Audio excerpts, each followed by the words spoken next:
Bismillahirrahmanirrahim. Assalamu alaikum. Welcome to Organic Chemistry Lab 1. So our first experiment is purification of organic compounds. So all solid organic compounds, they can be purified by recrystallization. So our experiment is purification of organic compounds by recrystallization. So aim is to purify sample of an organic compound that are solids at room temperature. So it means for recrystallization, this is a primary requirement for an organic compound. It must be solid to purify by this technique. For purification of other compounds like liquids, we can use distillation of fractional distillation. So just before I start the experiment, this is background of the experiment in which we first discuss the solubility and what's the solubility principle and what types of different factors they affect the solubility. For example, the solubility of a substance is the amount of that substance that will be dissolved in a given amount of solvent. It means solubility, it is a quantitative term. A substance is said to be soluble if more than 0.1 gram of that substance dissolved in 100 ml of the solvent. If less than 0.1 gram is dissolved in 100 ml of the solvent, the substance is said to be insoluble, or more exactly we can say that this is sparingly soluble in that solvent. So the term miscible and immiscible, they can also be used in organic chemistry, and these are for organic liquids. So for example, one liquid is miscible with another liquid. So it is beyond, for example, this term encountered when considering the solubility of one liquid in another. Miscible means soluble without limits. For example, we say that acetone is miscible with water, or methanol or ethanol, they are miscible with water. So we have, for example, toluene, it is not miscible with water or oil, they are immiscible with water. So these are the factors which affect solubility of organic compounds in different solvent, forces between the particles and temperature. So we know that we have studied basic principle of solubility, which is like dissolved like. So it means that polar molecules, they are soluble in polar solvents, and non-polar solutes, they are soluble in non-polar solvents. So this principle actually again based upon types of interactions which are present between our solute and solvents. Suppose we have our solute in which polar functional groups are present, and we have polar solvents, they have intermolecular forces. So when intermolecular forces are developed between solute and solvent, then we can say that it will be soluble, it may be soluble in that solvent. On the other hand, if our compound, for example, never possess polar functional group, like we have benzene ring, and on benzene ring we have some non-polar groups like methyl, ethyl, and so on, these molecules, they are not miscible or soluble with polar solvents. So they are soluble in non-polar solvent. It means the intermolecular forces of attraction, they play a very important role in solubility of organic compounds. On the other hand, the second factor is temperature. All we know that by increasing temperature, organic compounds solubility in different solvent is increased. This is because, so this is the principle of solubility like dissolved like. This rule is most commonly applied to polar and non-polar compounds. The reason for this behavior involves the nature of intermolecular forces of attraction, and these are dipole-dipole interaction. So hydrogen bonding or dipole-dipole interactions or induced dipole, all these are intermolecular attractive forces. And the weaker forces, these are van der Waals forces and London dispersion forces.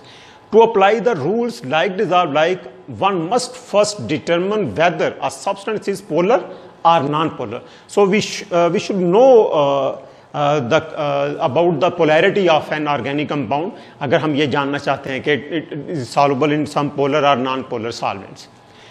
So recrystallization, purification by recrystallization is based on the fact that all organic solids are more soluble in hot solvent as compared to in cold solvents.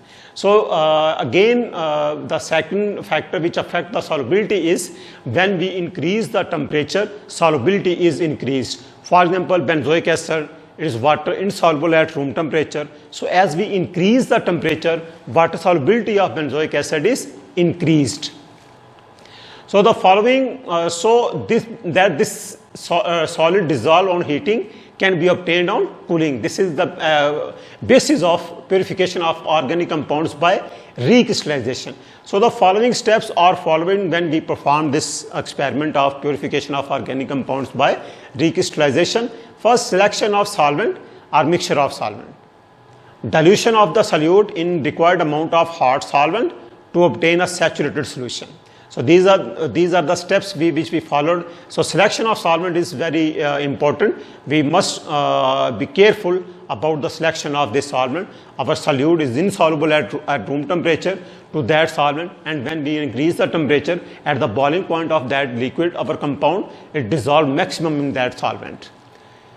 Decolorization for removal of colored impurities, it can be done by using activated charcoal. Crystallization, then temperature is gradually decreased, and then crystals, they appeared, and crystals, they will be then filtered, and then the crystals, they are dried, filtered crystals, they are dried, and then weigh them. So the solvent chosen for recrystallization should be such that the solid to be purified is insoluble or nearly soluble in the cold and fairly soluble in hot solvent. So it means at cold or at room temperature, our compound is insoluble, must be insoluble in that solvent. But when we increase the temperature, so in hot solvent or at its boiling point, maximum of our compound, it must be soluble in that solvent. The boiling point of the solvent should be lower than the melting point of the solid, so that it can be removed during the drying of the solids. So it is easy to remove the solvent. Seeding. Crystallization requires an initial steps कि आप जो है वो जैसे ही जब आप जो है वो सॉलिड लें, उसको आप डिज़ोल्व करें किसी सॉल्वेंट में, आप टेम्परेचर इंक्रीज़ करें, तो जैसे ही कम्प्लीटली वो डिज़ोल्व हो चुका हो, and then you wait to decrease the temperature, तो जैसे ही टेम्परेचर डिक्रीज़ होगा, सॉल्युबिलिटी जो है वो डिक्रीज़ होना शुरू हो जाएगी, एंड देन वो हमारा सॉलिड जो है वो क्रिस्टल बनाएगा. समटाइम्स अगर क्रिस्टल अपीयर्स ना हो तो फिर आप जो है वो ये स्टेप करते हैं सीडिंग. सीडिंग मीन्स कि आप कोई क्रिस्टल जो है वो लेके उस सॉल्वेंट में जो है वो डालते हैं. जैसे ही आप उसमें डालेंगे तो वो फैसिलिटेट करेगा क्रिस्टलाइजेशन को. समटाइम्स तो ये स्पॉन्टेनियस होता है, खुद ही जो है वो सीडिंग होती है और क्रिस्टलाइजेशन हो जाती है. समटाइम्स हमें जो है वो एडिशनल कोई प्योर सॉलिड, यही प्योर सॉलिड ऐड करना पड़ता है और देन सीडिंग एंड रिक्रिस्टलाइजेशन जो है वो स्टार्ट होगी. और समटाइम आप जो है वो अगर उसे स्क्रैच करेंगे उसकी वॉल्स को above the solvent, then it also start recrystallization. So let's first we discuss the apparatus and different things which are useful for which will be used in this experiment. So first of all, we have a conical flask. So we have a conical flask. This is the compound impure benzoic acid which we want to purify this benzoic acid. So I have weighed this benzoic acid. It is 1 gram. And next we have a measuring cylinder. It will be used to measure the solvent. So this is the solvent. We have water, distilled water here. So benzoic acid, it will be purified with the help of water. This is a glass rod and beakers, and we have a funnel. So when crystals they are formed, then we can filter these crystals with the help of filter paper and then funnel. So let's start the experiment. So first we have benzoic acid. So we have benzoic acid and we take this benzoic acid in conical flask. मैं दोबारा mention कर देता हूँ कि ये benzoic acid मैंने 1 ग्राम वे किया था. ठीक है, तो आप जब भी ये एक्सपेरिमेंट स्टार्ट करें तो आप इसे जो है वे कर लें. So here we have 1 gram benzoic acid. Then minimum quantity of water you take. तो आप इसको रिक्रिस्टलाइजेशन के लिए आप जो है वो 20 ml water is recommended. So far you have 20 ml water. Mix this water with this benzoic acid. You can see that this is very important. So here at room temperature our solute benzoic acid is almost insoluble in this water. So when we increase the temperature, here we have a hot plate. So temperature of this hot plate you can increase You can set this temperature at 100 or 50, and then it will take some time to heat this, and then it will be soluble. So this is the hard plate, and now we increase the temperature. You can see there we have our solvent is water. So when our solvent is water, we can set our temperature at 100 degrees Celsius, because boiling point of water is 100, so that we set this temperature. So as temperature is increased, then benzoic acid will become water soluble. So it will take some time to become completely soluble. So as this benzoic acid is completely soluble, then we left this compound and decrease the temperature. Now you can see that at boiling point of water, almost all the benzoic acid will become water soluble. If some of the compound still insoluble, then you can separate this impurity by filtering your hot solution. Okay. So next we wait to decrease the temperature so that crystal they appeared. So let's start. This is our benzoic acid, which you can see that the crystal of benzoic acid, they appeared in this conical flask, and now we can differentiate the shape of these crystal and our starting benzoic acids. So they have well defined shape and they are purified benzoic acid, but at the start of our experiment, the crude benzoic acid, it has some impurity. So let's filter. Our next step is filtration of, we have a filter paper. This is filter paper. You can fold this filter paper to adjust in the funnel, and then we have this receiving funnel, and then we filter these crystals.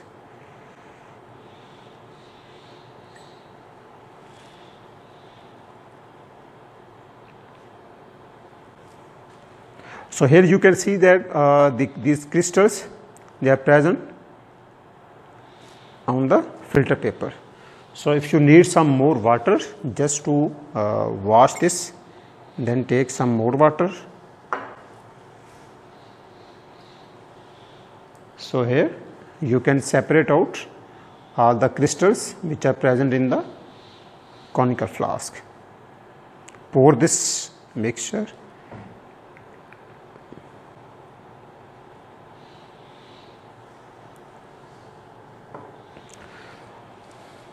So after filtration, then we dry these crystals, and when these crystals they become dried, so weigh these crystals.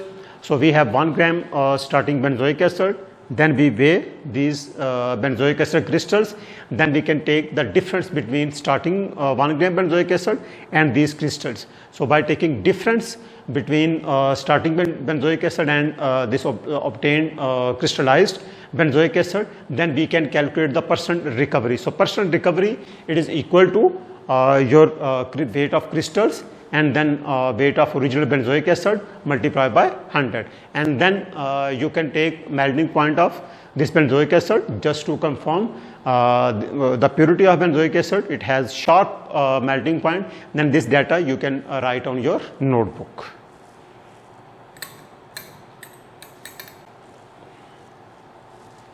Recrystallized form of benzoic acid crystals. You can see that the clear shape and purified form benzoic acid have shiny crystals.